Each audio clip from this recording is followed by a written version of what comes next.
¿cierto? Vamos a tener un breve camino dentro de un gran camino que es nuestra vida relacionado a las huellas del Maestro. Amén.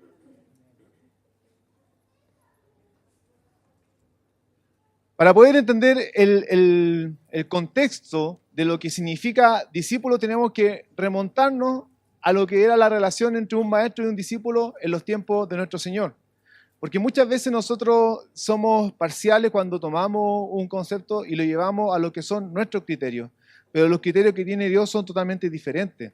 Entonces es importante poder saber qué es lo que implica realmente poder ser un discípulo según el diseño y según las palabras que Dios decía. Porque cuando, por ejemplo, cuando Juan en sus cartas decía, y el verbo se hizo carne, nosotros, no sé si ustedes, pero por ejemplo yo me acordaba de mis clases de castellano, sustantivo, verbo, y para mí el verbo era lo que estaba relacionado a la acción, y venía un concepto humano de cómo poder establecer qué es lo que era verbo. Pero cuando Juan decía, y el verbo se hizo carne, él hablaba de otro tipo de verbo. Él hablaba de la palabra. Él hablaba de que la palabra, esa voz creativa de Dios, esa voz que la acompañó desde el principio, desde la eternidad, tal como dice Génesis en un principio, esa misma voz se hacía carne. Entonces cuando decía el verbo se hizo carne, decía Dios se manifestó entre nosotros como hombre. Entonces es una connotación completamente diferente. Y es por eso que es necesario saber qué es lo que realmente para el modelo que Dios nos ha dejado significa una relación entre un maestro y un discípulo. La palabra educación en hebreo es jinuj. Esta palabra también quiere decir dedicación. Esto nos muestra que en la mentalidad del pueblo de Dios la educación era y es, porque no que la cosa ya dejó de ser, sino que sigue siendo una dedicación continua al servicio de Dios a través del estudio de la Torá y del cumplimiento de los mandamientos. Entonces cuando estaba la relación entre un maestro y un discípulo, era que se dedicaban. No era tan solamente el poder seguir las enseñanzas de... Porque hoy día tenemos una visión tan parcial. Allá afuera hay una visión tan parcial de lo que es ser discípulo de nuestro Señor, que tenemos que ir volviendo a lo que el Padre estableció, al modelo que Él definió de lo que era una educación correcta. Leía una estadística que era para asombrarse. La semana creo que era como el 50% de los cristianos no cree que Jesús existió. Eso era en Estados Unidos, no, perdón, en Inglaterra. Y puede sonar súper contradictorio, pero ya está tan tergiversado, está tan trastocado, está tan torcido el modelo de religión, de cristianismo, que es necesario que podamos volver a esas sendas. Dios nos está llamando a volver a esas sendas. No tan solamente como para poder decir, hoy qué bonito que nosotros celebramos la fiesta del Señor. No, eso es parte de. Hay una visión mayor de poder entender la dimensión del llamado de Él. Amén. Y la educación es dedicación. Relacionemos cuando hablan de dedicarnos, de poder rendir nuestra vida a Él.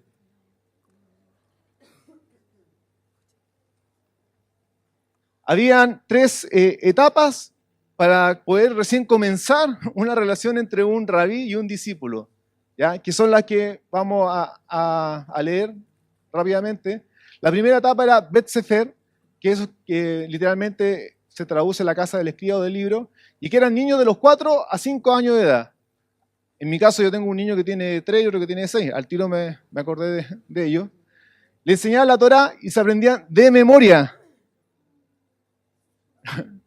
los 5 libros de la Biblia, y de ellos escogían a los mejores para pasarlo a otro nivel. De memoria, amados. ¿Cuánto me puede decir? 5 versículos de memoria.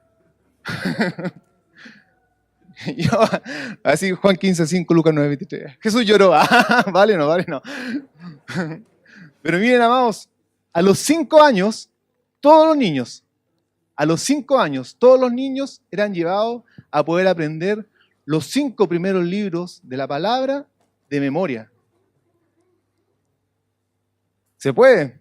Porque si Dios lo creó con esa capacidad y si Dios le llevó a su pueblo a tener ese modelo, es que es posible poder hacerlo. Amén. Entonces, no es algo tan básico, tan como elemental como a veces nosotros pensamos que la relación del maestro con el discípulo tan solamente comenzaba una enseñanza, sino que partía desde temprana edad. Ya después, a los 10 años aproximadamente, 10, 12 años, venía la segunda etapa, que era Bet Talmud, que literalmente es la casa de aprendizaje o estudio, y aquí se estudiaba todo el Antiguo Testamento hasta Malaquías. O sea, si ustedes encuentran que los 5 primeros libros es importante, imagínense, desde Génesis hasta Malaquías. Lo estudiaban todo. Y en esta escuela estaban todos, solamente los de excelente memoria, porque Bet Sefer, que era la etapa anterior, había sido el filtro. Entonces, ¿quiénes eran los que iban en el camino a ser discípulos de un rabí? Eran aquellos que habían pasado por Bet Sefer y aquellos que habían pasado por Bet Talmud. ¿Ya? Entonces, cuando hablan de discípulos en Mateo 28, no es tan solamente presentarle a Jesucristo como Señor, sino que es muchísimo más que eso. Porque hoy día la profundidad que Dios nos quiere llevar a poder entender cuál es la relación entre el discípulo y el maestro, entendiendo que nuestro maestro mayor, ¿quién es? Jesucristo, ¿cierto? El Mesías. Y la última parte era Bet Midrash, que es literalmente la casa de interpretación o la casa de aprendizaje. Y acá el discípulo, ojo, el discípulo buscaba un rabino, un rabí para hacerlo su maestro. ¿Quién buscaba a quién? El discípulo. ¿Quién nos buscó a nosotros? El maestro.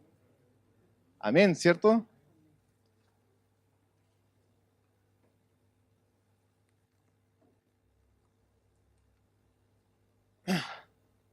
Entonces ya tenemos varios conceptos. Relación discípulo-maestro, ¿cierto? ¿Relacionado con quién? Con una dedicación. ¿Una dedicación para qué? Para llevar una vida de aprendizaje. ¿Ya? Bueno, rabí viene de hebreo, de griego rabí y de hebreo rab, que quiere decir mi grande, mi maestro, título de respeto que usaban los discípulos al dirigirse a sus maestros. ¿Y Jesús qué es lo que era? Jesús era un rabí. Y a lo mejor puede decir, pero es obvio que era un rabí. Pero muchas veces uno no, como que no dimensiona el llamado que tuvo Jesús también dentro de su medio. Porque a veces también es otro paradigma que tenemos, que pensamos que nuestro Señor fue como que andaba como medio escondido, como que se escondía para que no lo apedreaban, o como que tenemos esa noción de la humildad que tan mal nos hizo años y años de Semana Santa y la película de Jesús que no pestañeaba, que pensamos que ese era como el Jesús verdadero, pero no. Pues. Nuestro Señor fue un rabí con la connotación que en ese tiempo implicaba. Porque hay muchas maneras de poder ver la palabra y de poder darse cuenta que es un rabí. Una tarea para la casa, para los que la quieran tomar, busquen en sus Biblias cuántas veces se relaciona a Jesús como rabino, como maestro. Y se van a dar cuenta que son muchísimas. Hay muchísimos pasajes en la palabra que dice Jesús que era el rabí, le llamaban. ¿Por qué? Porque era alguien reconocido, ¿ya?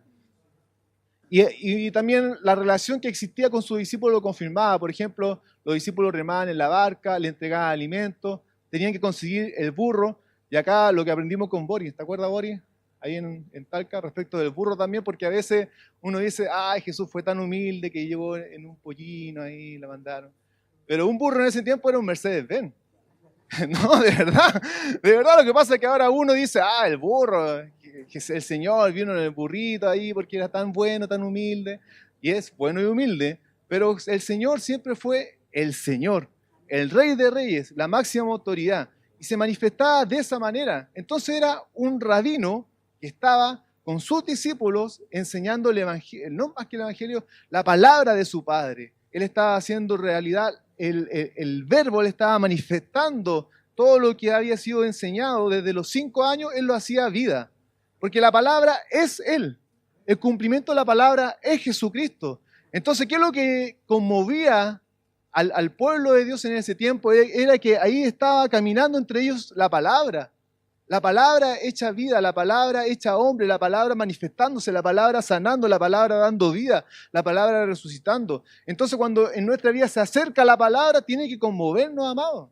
Y tenemos que entender que la dimensión del llamado que Él nos está haciendo es para poder tener una dedicación a Él. Es para poder establecer una relación con el Maestro. Amén.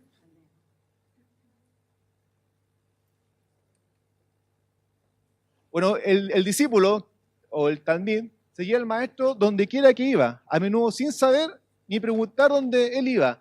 Y esto era un concepto general. Habían rabinos que tenían hasta 1000 discípulos, ¿ya? Él raramente se alejaba de su maestro por miedo de perderse de alguna enseñanza. Esto yo lo encontré, pero realmente de otra, o sea, me confrontó. Y miraba cada movimiento del maestro tomando nota de cómo él actuaba. El discípulo confiaba completamente en su maestro. Ellos trabajaban apasionadamente para incorporar las palabras y acciones de su maestro en su propia vida. Imagínense la pasión que existía por querer ser discípulo, ¿cierto? Que no le perdían huella al maestro. Yo creo que había algunos raíces que hasta que se desesperaban por algún tipo de discípulo. Amado, yo estaba mientras estudiaba, incluso algunos dicen que ni siquiera hasta lo acompañaban hasta el baño. De verdad, no querían perderse nada del camino del maestro. Pero imagínense la dimensión, la medida de ese llamado. Y hay cosas de su palabra, de su enseñanza, que las tomamos y otras que no, ¿cierto? Y no tenemos esa pasión de poder seguirlo a todo lugar. ¿Por qué creen ustedes cuando Jesús lo empezó a llamar, ellos fueron y le siguieron de inmediato? Porque no fue tan solamente ese concepto como también que las películas nos vendieron, que estaban con las redes, y Jesús decía, sígueme, y como que así como que iban corriendo, así como tipo gracias, como tipo de robot programado, sino que ellos conocían quién era un rabí. Entonces imagínense la dimensión que el rabí te llame, que el rabí te diga, ¿sabes qué? Boris, sígueme. Es otra cosa. No es que yo tenga que andar buscando a un pastor como una oveja perdida, sino que el pastor viene a mí. Entonces tenemos que entender la dimensión del llamado del Señor que nos ha convocado a poder seguir su camino. Amén. Y poder tener esa pasión también. Muchas veces somos demasiado livianos con su palabra. Cuando escuchamos un mensaje, sea cual sea, amado, cuando escuchamos un mensaje, lo tomamos como una enseñanza más. Lo tomamos como que otra vez me están hablando de lo mismo y no lo tomamos como que es la palabra del Mesías que está siendo impartida, la palabra de Jesucristo. Y tenemos que demostrar esa pasión. Tenemos que demostrar que realmente nuestra vida está dedicada a Él. Amén. Y se tiene que notar, amados. Y eso otro, se tiene que notar, porque ya vamos a dejar esa etapa anterior de que tengo mi relación tan buena con Dios que solamente Él la nota. Eso es mentira. Se tiene que demostrar la pasión por Él. Amén.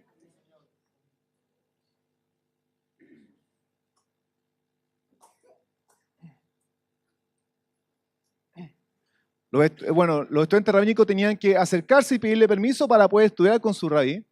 Y esta historia la encontré súper buena. Dice la historia de Gilel, que era el abuelo de Gamaliel. ¿Gamaliel le suena o no? ¿Quién era Gamaliel? El maestro de Pablo, ¿cierto? Dice quien casi se congeló hasta la muerte cuando él se sentó en una ventana intentando oír las enseñanzas, de Chama ya Abtalión. Era tal la pasión que por escuchar la palabra podía hasta morir congelado. Entonces, discípulo, maestro, es otra cosa, amados. Es otra el llamado que él nos está invitando a poder caminar. Es otra la dimensión. Cuando dice, por tanto, ir y hacer discípulos, a ellos no era necesario hacerle una introducción de 5 horas de qué es lo que es un discípulo, porque su cultura lo tenían claro qué era lo que era realmente ser un discípulo. Entonces cuando decía, por tanto, ir y hacer discípulos a todas las naciones, ellos sabían lo que era realmente ser la relación entre un discípulo y un maestro. Y eso es lo que nosotros tenemos que intentar y tenemos que caminar para poder lograrlo. Amén. Realmente entender la dimensión de lo que es ser discípulo de Él y lo que también es ser discipulador de Él. Porque ahí la medida también es diferente. Más adelante, en un breve tiempo, a usted se le va a acercar una persona y le va a decir, amado, usted va a ser discipulado por esta persona, y también lo más probable es que muchos acá le van a decir, usted va a tener que discipular a esta persona.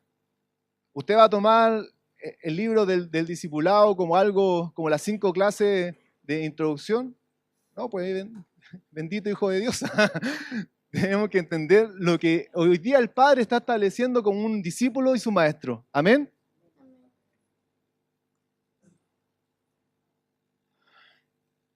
Jesucristo es nuestro raíz. Como les comentaba, no me elegiste vosotros a mí, sino que yo os elegí a vosotros. Eso está en Juan capítulo 15, versículo 16. Y es otra dimensión y otra cualidad y otro atributo de parte de Dios para poder agradecerle. Él nos eligió a nosotros, ¿ven? Él no fue por nuestros méritos, no fue por lo bueno que hemos hecho, ni tampoco por lo malo que dejamos de hacer, sino que fue exclusivamente por los méritos de Él. Si usted está en este lugar es por los méritos de Jesucristo. Si nosotros podemos compartir de Él por los méritos de Él. Y tenemos que poder dimensionar lo que eso implica. El Señor de señores nos ha llamado, amados. No podemos ser livianos al llamado que Él nos está haciendo. No podemos pasar desapercibidos y no escuchar su voz. Su voz se está manifestando de muchísimas maneras. La voz de Dios se manifiesta a través de la creación, la voz de Dios se manifiesta a través de las noticias, la voz de Dios se manifiesta a través de nuestros familiares, la voz de Dios se está manifestando, la voz de la creación se está manifestando y tenemos que estar atentos a escuchar su voz para poder obedecerle. Amén. Y había un proverbio, por decirlo de algún modo, que era muy conocido en los tiempos del rabino y del maestro, en los tiempos de Jesús, que decía: que tu casa sea un lugar de reunión para los sabios. Cúbrete con el polvo de sus pies y bebe de sus palabras sedientamente. Que el polvo, porque ellos caminaban juntos. Y también ahí voy a hacer muchas comparaciones con lo que fue Talca, porque caminar 14 horas, primera vez que lo hago en mi vida. Y ya después de las 5 horas los temas de conversación hay que empezar a... Claro, ahí solamente habla Dios, porque a mí ya se me acabaron los temas de conversación. Y uno de esos temas, cuando estábamos con el pastor Simón, era una inspiración, así, imagínense el bosque, un atardecer. Andrés estaba ahí, ¿cierto? Una de esas preguntas le decía, y esto era lo que... hacían los primeros discípulos, porque ellos cuando viajaban, muchos, viajaban en camello, pero también muchos caminaban. Entonces, en ese caminar estaba también poder seguir las huellas del maestro. Y sea que el polvo, que el caminar, cuando tú sigues a tu maestro, tú te quedas lleno con el polvo de él, de sus pisadas. Que así sea el caminar nuestro con nuestro Señor, que nunca le abandonemos, que nunca le dejemos, sino que nosotros podamos hasta querer agarrar hasta su polvo. Y eso lo encontraba, pero realmente uno ahí comprende por qué el pueblo de Dios hasta hoy día es tan apasionado por la palabra. Y nosotros hemos sido tan parciales muchas veces, amados. Y tenemos que pedirle perdón al Señor por eso. Porque muchas veces nosotros nos hemos quedado con la religión evangélica, nos hemos quedado con la clase del discipulado y hemos dicho, ay, otra vez otro modelo de discipulado. Y no me diga que no, porque se nota, no. Y es verdad, o sea, vienen así como, a ver, ¿qué me van a enseñar hoy día? Pero no, amado, es la palabra de Él, es su palabra hecha manifiesta. Y tenemos que romper de esa indiferencia canuta. ¿Y cuál es la diferencia canuta? De la que viene a escuchar de nuevo lo mismo. Pero, amado, ¿cómo podemos encuadrar al Señor dentro de esos parámetros? ¿Que acaso palabra nueva no puede salir de Él para hoy día con nosotros? ¿Ah? ¿Que acaso Él no nos puede confrontar con su palabra? ¿Ah? ¿Que acaso su palabra no deja de ser esa semilla que hoy día necesitamos? Entonces, que podamos entender lo que es la dimensión del discípulo. Y cuando nosotros estemos en un futuro pronto con nuestro discipulador, que podamos tener esa pasión, no por el hombre, aunque se debe manifestar por el hombre. Porque acá también tiene que romperse otro paradigma. Porque también están solamente los que dicen, no, yo solamente le sirvo al Señor, solamente a Él le honro, solamente a Él y a nadie más que Él, ¿cierto? No, amados, existen hombres dados por Dios que son la manifestación de su carácter acá. Y si usted no sabe honrar a una persona que lo ve, ¿cómo va a querer honrar a alguien que no puede ver? Tiene que honrarle, tiene que manifestarlo, tiene que notar y tiene que tener una ansia por la palabra. Bueno, acá no hay tantos jóvenes hoy, pero yo voy a decir una infidencia. Yo anhelo jóvenes apasionados que estén picañando. ¿Qué quiere decir picañando? Que estén pinchando los lomos, que estén encima. Oye, ¿por qué no estudiamos esto? ¿Por qué no oramos? ¿Por qué no hacemos esto o esto otro? Y el Señor necesita hombres también adultos y familias que estén buscándole a Él con ansia. De verdad, amado, o sea, tenemos que dejar la religiosidad. Tenemos que dejar esa manera humana que hemos querido llevar de vivir su evangelio, su palabra, su verdad. Amén.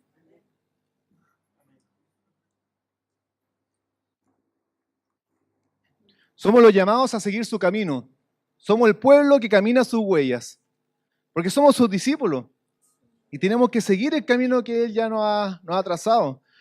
En Salmo 38 dice, mis ojos están puestos en ti. Lo dice el Señor.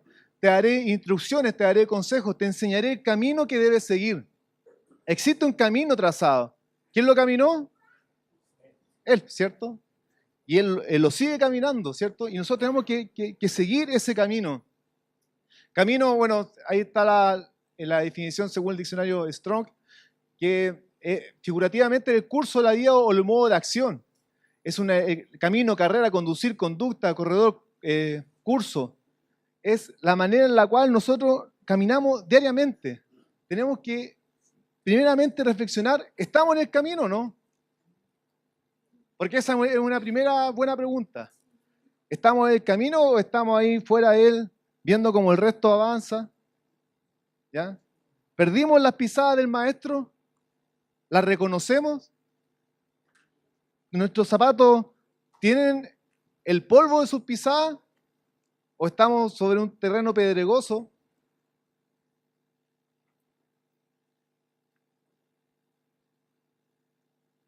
Bueno, en Juan 14, 4 sé que es un versículo muy, muy conocido que dice, y ustedes conocen el camino que lleva a donde voy. La respuesta que dio Tomás dice, no, Señor, no lo conocemos. Ni tenemos idea de dónde vas. ¿Cómo vamos a conocer el camino? Jesús le contestó, yo soy el camino, la verdad y la vida. Nadie puede ir al Padre si no es por medio de mí.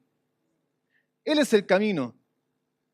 Y Tomás, que era muy tangible para algunas de sus cosas, como muchas veces somos nosotros, él decía, muéstranos el camino, como diciendo, mira, en la izquierda camináis 5 pasos, dobla, y no era ese tipo de camino, sino que era su vida. Ese es el camino que Jesús le estaba indicando para llegar ¿a quién? Hacia el Padre. Y en Lucas 9:23 dice que si alguien quiere ser mi discípulo, que se niegue cada día, que tome su cruz y que le siga. Si alguien quiere ser ¿quién? Su discípulo. Amén. Entonces vamos a reflexionar respecto de que si estamos caminando o no en la senda del Maestro.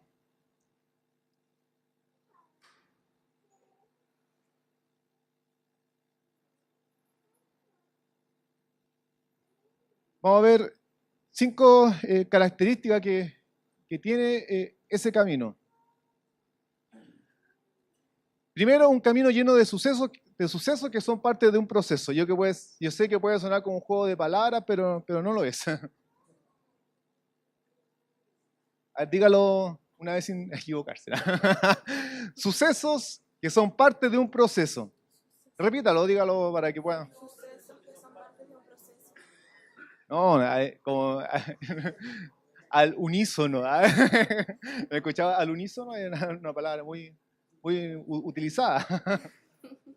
Un camino lleno de sucesos que son parte de un proceso.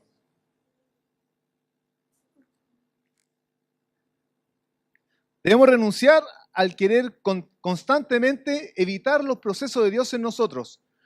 Nuestro camino tendrá procesos constantes, Debemos saber reconocerlo, ser entendidos en los tiempos. Muchas veces nosotros estamos dentro y constantemente tenemos que estar dentro de un proceso de parte de Dios. Si usted, amado, no está dentro de ningún proceso, si usted vive su vida dentro de una armonía espiritual que le permite poder navegar en su barca sin que ninguna tormenta venga, preocúpese. Y se lo digo con amor. Porque nuestra vida está llena de procesos y es así y tiene que ser de esa manera. Porque si no, no estamos caminando el camino. Porque si uno ve la vida de Jesucristo, su vida estaba llena de dificultades, por decirlo según nuestro ojo, porque Él iba de gloria en gloria, pero estaba llena de diferentes situaciones que no cualquiera la podía resolver. Imagínense estar frente a 5.000 y decir hay que alimentarlo. Yo me vuelvo loco, yo llamo a la y digo, ay, ¿qué hacemos? Pero Jesús no, Jesús, ¿qué es lo que dijo? A ver, ¿qué es lo que tienen? ¿Cierto? Y nosotros tenemos que aprender a poder no renunciar a los procesos, porque, amados, de repente somos escapistas y no enfrentamos los procesos que cada día Dios nos lleva. Tenemos un problema y queremos hacer la oración de entrega y que la oración de entrega sea equivalente a pasar ese proceso. Pero ¿qué tal si el Señor te lleva un proceso de estar 3 años en la misma condición? Y sabiendo que no es ningún pecado oculto, no es el ataque de Satanás, porque nosotros somos a veces como que empezamos a clasificar. Y quiero compartir una experiencia. Hace 3 años comencé un proceso en mi trabajo que a mí me obligaba a depender constantemente de Dios. Y humanamente venía como los pasos a seguir. Problemas, así como, me acuerdo como un diagrama. Problema. Paso 1, orar. ¿Sí? O si de repente uno está mal con el Señor, entonces si no ora, ¿cómo le va a pedir, cierto? Entonces, problema, paso 1, orar. Y oraba, Señor, te entrego este problema, dependo de ti. Y ahí empezaba como el manual de vida, que a veces no es malo porque es la manera en la cual uno se ha relacionado con Dios. Pero es malo cuando pasa a ser como la fórmula. Entonces venía la fórmula y oraba, Señor, por favor, sácame este problema. Y el problema seguía. Entonces, chota, de repente un ataque, porque uno también dice, si ya oré, entonces capaz que es Satanás ahí con sus malulos, que quiere ir contra mi vida. Y vamos y empezamos a reprender, en el nombre de Jesús, que caiga toda oposición, y ya el terremoto, ya se caen todas las murallas, y seguimos con el problema. Entonces, ¿qué pasa? Oré a Dios, ¿cierto? Pedí perdón por mis pecados. Reprendí todo demonio que me conocía hasta ese momento. Seguía orando porque yo sé que la oración no es tan solamente como una llave de que uno la toma, la aspirina y se va, sino que es vida. Y ojo también con eso, porque muchas veces oramos solamente como para poder sanar nuestra conciencia, pero la oración no es eso.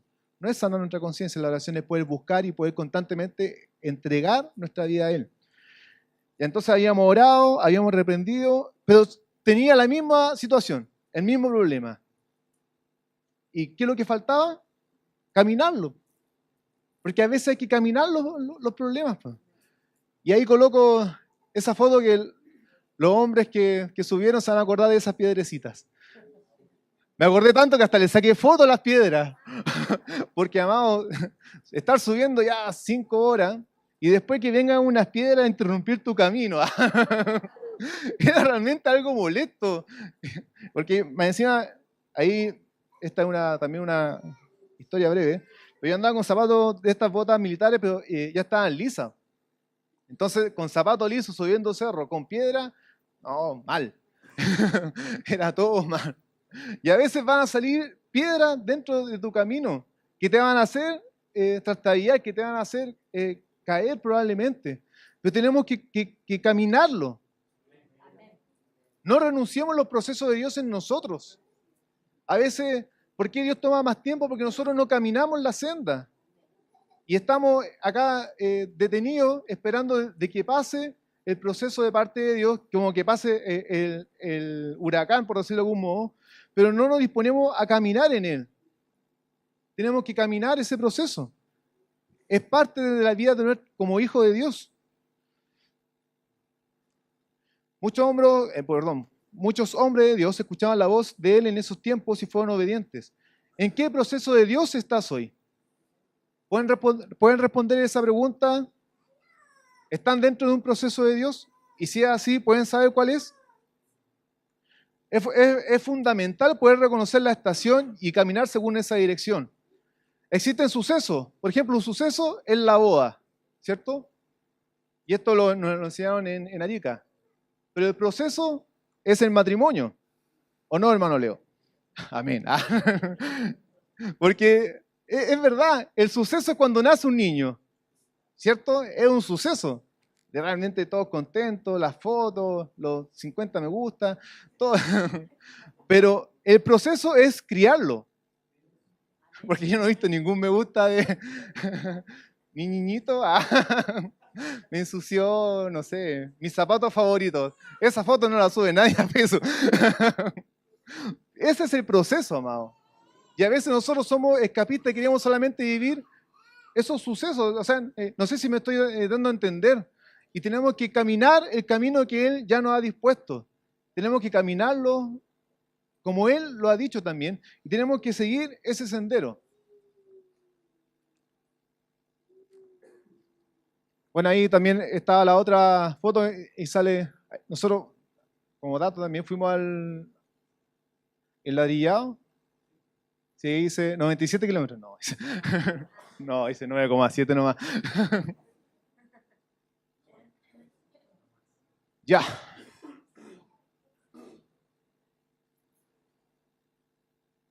El camino implica tiempo. Y esto también es algo que nos cuesta mucho. Porque por afuera nos están bombardeando con cosas que son antitiempo, por decirlo de algún modo, antitiempo de esperar en Dios. ¿Qué es lo que ven ahí? Nadie me diga que no saben, porque ya... ¿Qué es lo que son eso? ¿Ah? ¿Qué reloja? Son iPhone, ¿cierto? Ah, no los la Karen no los conocía el iPhone. Esos Karen son iPhone. Y vemos que ya nos sale el iPhone 6 y ya está al tiro vendiéndose el iPhone 6S, ¿cierto? Y después nos sale el 6S y ya está el 7. Y así nos llevan a nosotros los consumidores empedernidos a querer lucir nuestro teléfono y ya está obsoleto. Entonces, la tecnología nos ha hecho vivir una vida de constante obsolescencia. ¿Qué es la palabra obsolescencia? Algo que ni siquiera pasó un minuto y ya es algo obsoleto. Hay documentales súper buenos que se los recomiendo. Uno se llama Obsolescencia Programada, ¿ya? Anótenlo los que quieran buscarlo, está en Netflix. Y el otro que habla respecto de la moda, porque también el mundo nos quiere implantar tanto ese modelo de la corta duración que hacía una entrevista respecto de estas fábricas de ropa que están en la India y los accidentes que han habido, que han muerto miles de personas. Y una de las modistas decía, hoy en día tenemos 365 lanzamientos de moda al año. Antes eran 4 temporadas, ahora son 365 temporadas. ¿Por qué? Porque cada día van sacando moda diferente, ropa distinta, y es por eso que nos estamos convirtiendo en una sociedad que genera muchísima basura y no nos damos ni cuenta, ¿cierto? Porque tenemos un teléfono y ya tenemos el otro, y no nos damos ni cuenta, ya ha pasado 3 años y tenemos 6 teléfonos en la casa, de los cuales usamos 2. Y es una realidad, y es por eso que nos están invadiendo mentalmente en renunciar a los procesos y en renunciar a los procesos de Dios que son de mediano a largo plazo. Porque muchísimos de nosotros hemos fallado en esperar el tiempo de Dios. Se nos ha dado una palabra y pensamos que la palabra es también como la aspirina que nos cura el dolor de cabeza a las 2 horas. Muchas veces han habido ministros de Dios que se les han dado palabras muy poderosas, pero que según su concepto no han sabido esperar el tiempo correcto. Si usted recibe una palabra, que usted es profeta, que usted es un pastor, que usted tiene un ministerio, o que usted va a tener cualquier dimensión de parte de él, espere el tiempo y renuncie a ese proceso que la sociedad nos quiere llevar. Pero camínelo, camine la senda. ¿Y por qué le digo esto, amado? Porque muchas veces queremos las cosas al tiro ya ahora, y si no se da al tiro ya ahora, pensamos que no es de Dios y tomamos otra senda y desechamos lo anterior, ¿cierto? Y a veces el evangelio lo tomamos como un iPhone.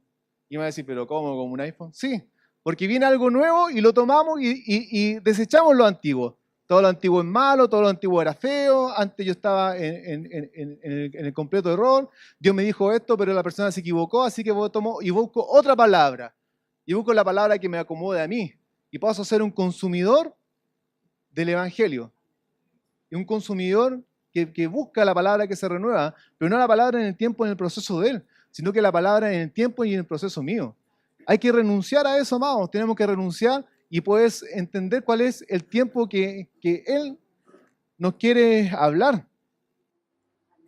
Bueno, es evidente, el proceso de caminar conlleva tiempo. Estamos tan invadidos por la instantaneidad que lo queremos llevar a nuestra vida con Él, a nuestro camino con el Rabí. Desechamos a veces sus procesos y queremos tener el control del tiempo, la búsqueda de lo nuevo, y lo último nos está invadiendo por todos lados, los teléfonos inteligentes, con todo, la impresora. En ese documental hablaba de que ya nadie sabe el trabajo de poder buscar un repuesto para una impresora, sino que qué más sencillo, voy y me compro la impresora nueva, ¿cierto? Y es verdad, porque no nos damos ni cuenta, pero nos bombardean constantemente al no saber esperar los procesos. ¿Cuántos saben cuánto tiempo pasó entre que Pablo tuvo el encuentro con el Señor en Damasco a su primer viaje apostólico? ¿Saben cuánto tiempo fue esos capítulos de la Biblia? Aprox. ¿Cuánto? ¿20 años? Cerca de 20 años. 20 años. Yo pensaba que era menos. Pero años de formación de parte de Dios. Y a veces nosotros renunciamos al primer problema.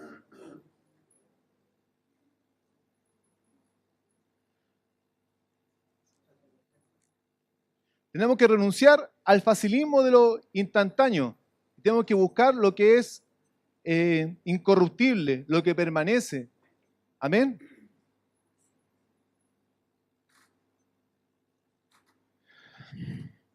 El camino es irrenunciable. Somos la flecha que ya salimos de la aljaba. Y eso es otra verdad de parte de Dios. Si usted decidió, o mejor dicho, si el maestro le llamó a usted a ser su discípulo y usted camina en esa senda, su flecha ya fue lanzada. Y cuando la flecha fue lanzada, ya se fue nomás. No somos boomerang, no vamos ni retornamos. Tampoco somos anclas, que nos tiran y quedamos ahí estancados. Somos flechas, lo hizo su palabra. Somos flechas en la aljaba del Señor. Y cuando la flecha sale y es expulsada por el Padre, ya estamos dentro de ese camino. No hay retorno, amados. Y es así. En Él no hay retornos. Y yo sé que esto puede confrontar porque a veces como que nos queremos quedar con algunas cosas atrás que son digamos, de nuestra naturaleza que está alejada de Dios. Pero una vez que la flecha ya salió, no hay retorno atrás. Y tenemos que saberlo y asumirlo de ese modo y caminar también de ese modo. Una vez que nosotros estábamos ahí viendo el monte cuando decidimos subir un cerro, sabemos que tenemos que llegar a la cima, ¿cierto? Y acá se entiende un poco más por qué es necesario ir y subir un cerro y hacerlo, porque muchas veces uno dice, ya se fueron con la actividad de subir al cerro los hombres, y como que lo ven como que están solamente como el ejercicio físico que es algo bueno, sino que es mucho más que eso, es poder entender en parte, en una dimensión, el proceso de Dios también en nosotros. Pero cuando tú decides empezar a caminar la senda como hijo de Dios, tú debes saber de que no hay manera de poder retornar, ¿cierto? Porque ha sido el Padre el que te ha impulsado, ha sido Él el que te sacó de la aljaba para que tú puedas hacer el propósito de Dios en este lugar. ¿Amén?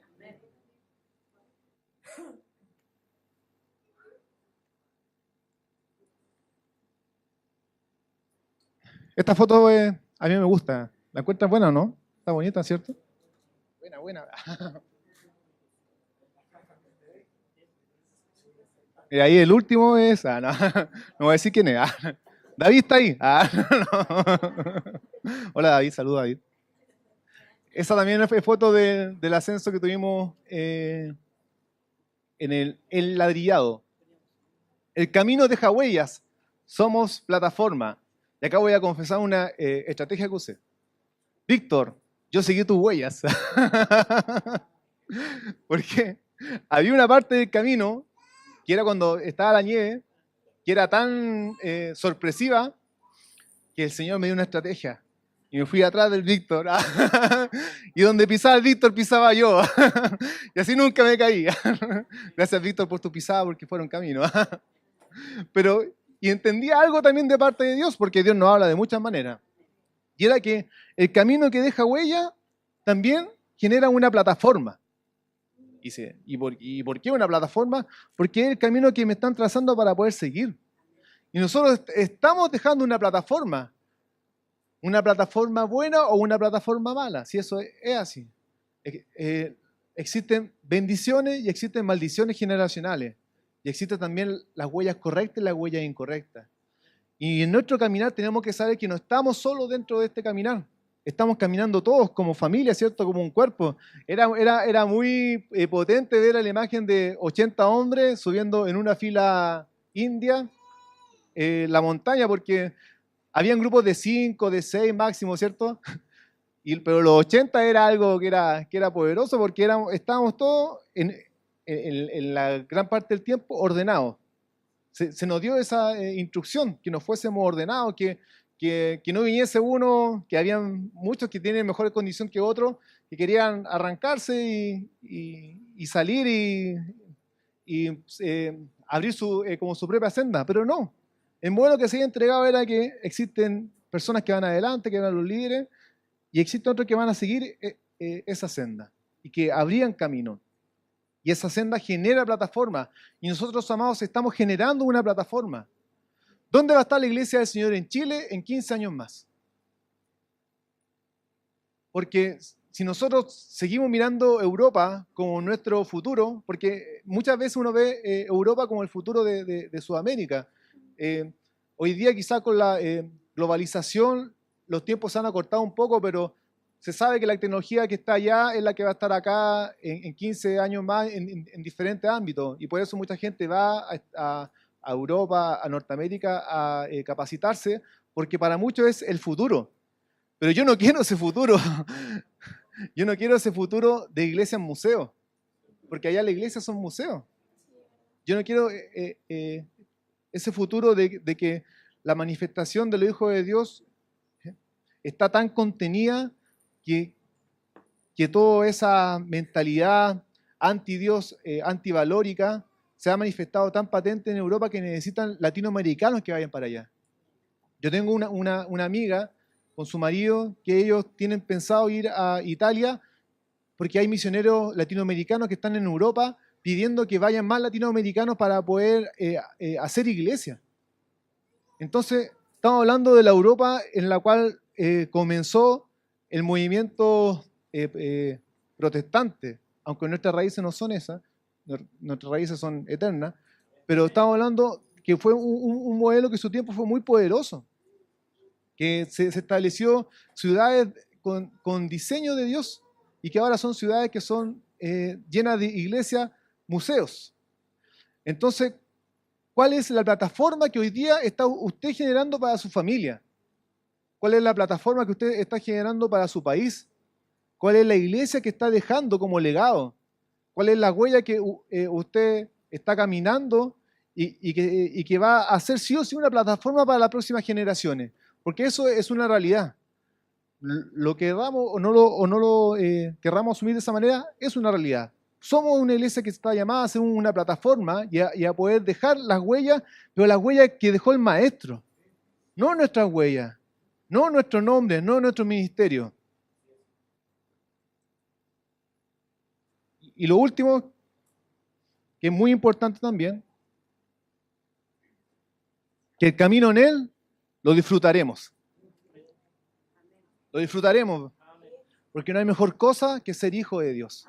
No hay mejor cosa que poder seguir su senda, ¿cierto? No hay mejor cosa en la vida que el maestro te haya llamado a ti, ¿cierto? Pero ¿cuál va a ser mi respuesta frente a ese llamado? Porque a veces nuestra vida cristiana pasa a ser como una vida de suplicio, pero autoimpuesta. Muchas veces nosotros nos imponemos el vivir la vida amargados. Y se lo digo desde el lado de los amargados. De verdad, o sea, es que a veces cuando uno predica uno puede decir, claro, que tú no has pasado ningún problema, así que tú no sabes lo que yo he vivido, así que tú no sabes cuál es la amargura de mi corazón, ¿cierto? Pero yo se lo digo del lado de los amargados. ¿Y por qué? Porque lo compartía también en Talca. Yo era de esas personas que tenía diferentes maneras de actuar según el lugar donde estaba, que era con la familia, con el trabajo o en la iglesia.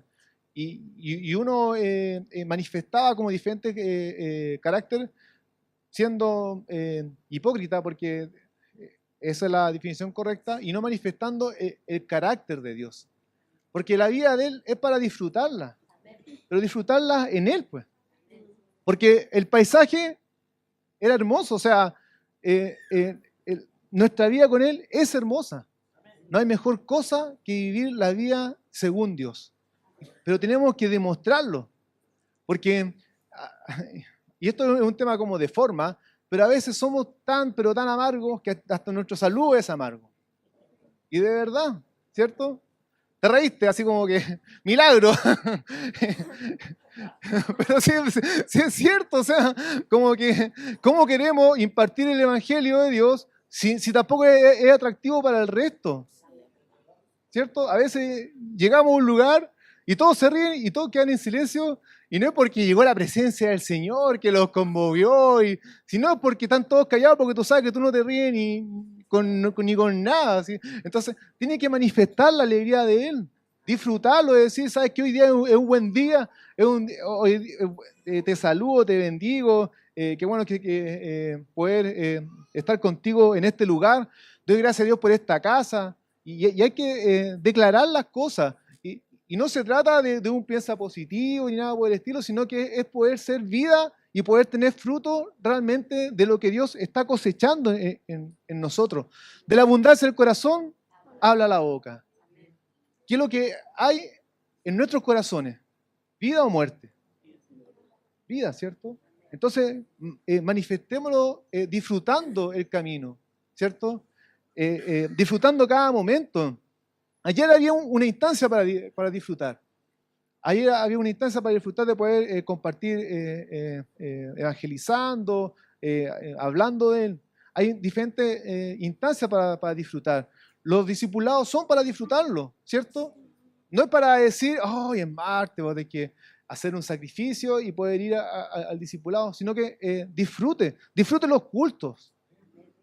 A veces ni siquiera disfrutamos ni siquiera esta instancia, ¿cierto? Y llegamos acá y pensamos que es tan solamente el poder entonar algún canto, escuchar alguna palabra, pero es mucho más que eso. Disfrútelo porque yo no quiero estar en el tiempo en el cual añore la libertad que tenemos hoy en día. Yo no quiero estar en ese tiempo y decir, me la perdí. Y me la perdí, porque hay muchas cosas que la perdemos. Porque tampoco yo no puedo ser mentiroso y decirle a usted, no, si el Señor le va a hablar igual. Porque eso igual es como el consuelo. Y se lo digo directamente, que a veces nosotros tomamos cuando evadimos algunas convocatorias de parte de Dios. Y decimos, la impartición llega igual porque tal como de la cabeza va hasta la punta de los pies, y yo estoy ahí, soy el dedo, así que tomo la impartición. Amén, es verdad, pero vívalo, disfrútelo, sea parte de. Entonces, si Dios nos va a comenzar a llevar a un proceso de un discipulado, vivámoslo, disfrutémoslo. Amén.